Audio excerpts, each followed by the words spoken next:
ลับบ้านพี่น้องกลับบ้านมาเนี่ยทำมืดเลยกะบอกทำไปได้ดอกมันเบิดเดดมันหนาวลงน้ำเบิด หน้าตาโอ้หนาวครับพี่น้องก็จนหน้าตาบวีเลือดก็ได้ตอนดูเลือดก็คือพอได้หนาวมาได้มันออกมาแบบเย็นเย็นเนาะลงน้ำเบิดมือเลยน้ำเย็นน้ำห่วยสามคนมาเนี่ย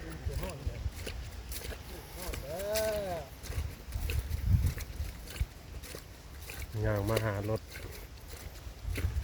จอดรถเงินใกล้ตึกพวก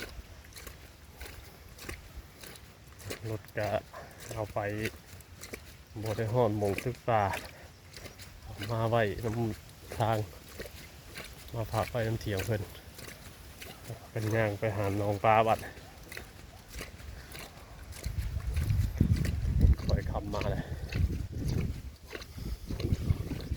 เดี๋ยวนี้คนนอนหน้าหลายแถวนี่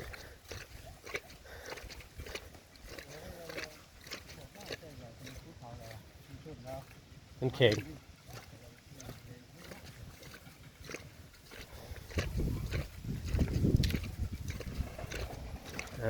พี่น้องเนาะไปพบพ่อกันอีกคลิปหน้าเนาะก็จะไปทางใดแหละส่วนลายเขาก็สีมาแต่หาปูหาปลานี่แหละว่าเขาหาได้อย่างอื่นก็ไปก็ได้เส้นปัญหาใต้ก็บ่ค่อยมีนี่ก็เห็นอยู่ก็ได้มันนะมันบอกเขาก็ได้ถนัดไปทางนั้นโอเคพ่อกันคลิปหน้าพี่น้องเอ้ย